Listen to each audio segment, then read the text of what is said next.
want to adopt it, then you need to certify that the regular members have all received a printed copy of the 2010. And they were present to vote? No, it doesn't matter. It's because he's going to take a vote today. He wants to take a vote today.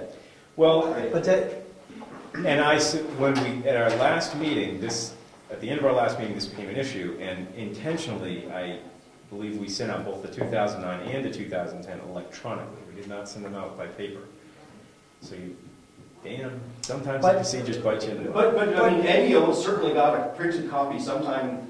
Well, tonight's vote is not to whether we adopt the changes, it's whether we certify what we've already adopted. Right. But so we don't.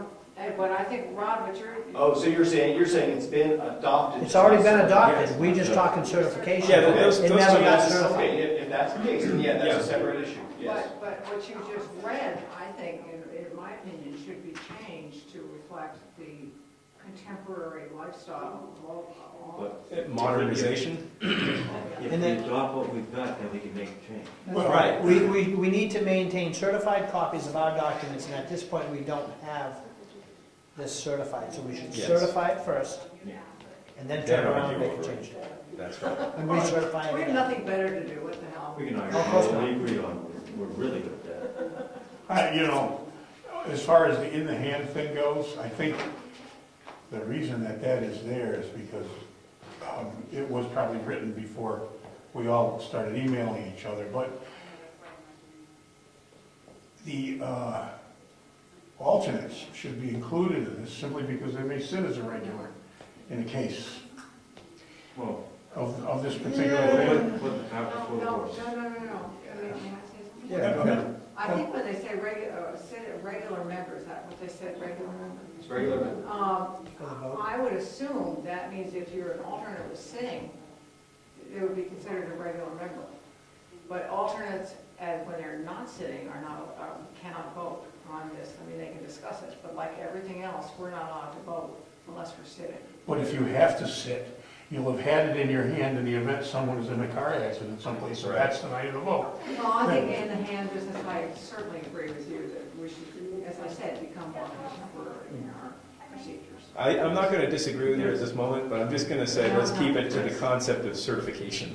Yes. Yes. Yes, Eddie. Oh, okay, Robert. Okay, so I got a couple questions that I think you should ponder. First is, do you think that this procedure for approving was followed back in the day? Well, we could research that. And if you feel comfortable it was, then it seems clear that you can go ahead and file this, right, and distribute it as, I mean, it seems clear that you can just take that action outside of any voter meeting. And I would say that if you don't feel comfortable or fairly sure that things were handled properly back in the day for the approval. For the changes. For the changes, then I think you could go ahead and follow this procedure and reapprove whatever version of the document you want to. Give a printed copy to the regular members and wait a week and then take a vote. Yeah. And then certify. I mean, if you want to be double sure, right? I think that's up to your discretion. What we could do is take a short recess and ask George, because you know where those changes are in the minutes, right? How are you gonna verify that they had it served in hand? That's what I was just going to make, is that we can see who actually voted yes or no on it, or who abstained. But what we can never do is go back in time to see and verify. Verification. What if you find that an alternate voted on that? Then does that taint that vote? It does. In my reading of it, that if the majority of the members voted for it, the chair would never let an alternate vote. Well, do you think? Do you think? First of all, anytime we get an email, we wind up with a hard copy on this table the following meeting anyway. I don't know that we vote on it at that meeting. I think that is the issue, because at that point we wind up, even if you didn't print your email out, you wind up with the hard copy off the table. We all do. Yeah. So I don't think that's the issue. It's just whether we voted on a meeting on the issue the night we picked up the hard copy or not. I think the question of notification does need to be hashed out after we've resolved the issue of certification. You know, the whole reason why I brought up the issue of certification is because after working with the subcommittee and coming up with this gigantic laundry list of things that could be improved or changed, you know, we need to have a copy that we can point to and say, this is the authoritative copy. And as of right this moment, that's the 2009 copy, not the 2010 copy. And the reason, as I'll say it again, the subcommittee worked off of the 2010 copy in its change suggestions, not the 2009 copy. So that's why recertification is important before we bring up any of those changes again. So if the board would be happy, I'd be glad to take a recess and ask George to quickly look up who voted on those amendments. I'm pretty sure that we're going to find that the majority of the regular members voted on it. In terms of having an alternate vote on it too, I'm not sure that that taints it. As long as you had a quorum of regular members. Yeah, if Eddie would never, as chair, Eddie would have never allowed an alternate ever to vote. When I said alternate, I meant a seated. Seated. So I think there's a question of what is regular. Right. What's the word regular? Does that mean elected and not an alternate? Or does it mean not the selectman's rep? In my interpretation, Right, a what is regular member is an elected member, as well as the member ex officio. But I Member ex can't officio find You can't have a a quorum definition. if you. I know, and this is all interpretation at this Then point. I advise that you. I move for recess. Find that out. All right, Second. let's have a quick vote. Who wants to have a recess for 10 minutes? 1, 2, 3, 4, 5, 6. We have a majority. George, could you please check the minutes for those changes? We'll take a 10-minute recess. Now, where are the refreshments? Okay. I tell you right now, as soon as we get this certified, we do what we want, I'm making a motion that we double our. No. No? I know what we're talking about. We're on TV. Okay. We have everybody present. Let's call the meeting back to order. Can we do a roll call real quick, please?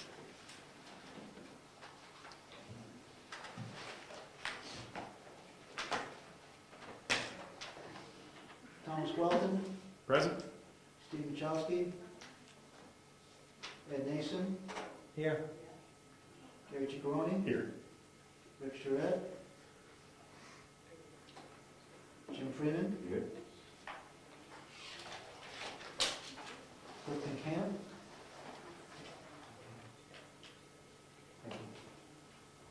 Charlotte Coleman, Here. Bob Collins, Here. Ed Comeau. Here. Okay, all set? Yes. Okay, so the answer to our question was who voted and how did it all go? The first meeting in question was August 23rd, 2010, and we have the approved town record copies of the minutes. And within those minutes, George has pointed out that hard copy versions, which had been distributed to the members, are included in this as well, so you can see what was distributed. There's no way to verify that everybody had it 7 days in advance, but if it's in here, we can only assume that we did follow the procedure, or at that point we probably wouldn't. Yes, Eddie? I can't remember all the details, but I remember several times where we were going to vote and our guru of rules of procedure stopped and made us wait. So I'd be willing to bet a large sum of money Oh. that was handed out Okay, in more than 7 days. Can I say something? please. If we can't prove we did, there's nobody out there that can prove we didn't. So that's a dead issue. We are acting like, ooh, Okay, all right, so back to the next question of who voted on it, what was voted on. So the piece in question comes in on page 5 of 6, which was the old business section of the meeting.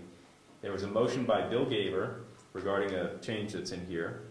It was seconded by Jim Freeman, and the motion passed unanimously. We do not know who voted for it or against it. However, if you look at the first page of the minutes, it illustrates we had 5 regular members as well as the selectmen's member rep. So that would also have been, one of the alternates would have been sitting on the board at that point. But since we had 4 members who voted in the affirmative, that's the quorum, then it counts. So that first question, which was the first motion there, that was one of the changes. The next one, right below that, there's a second motion that Bill Gaver made. It was seconded by Gary Ciccarone, and it also passed unanimously.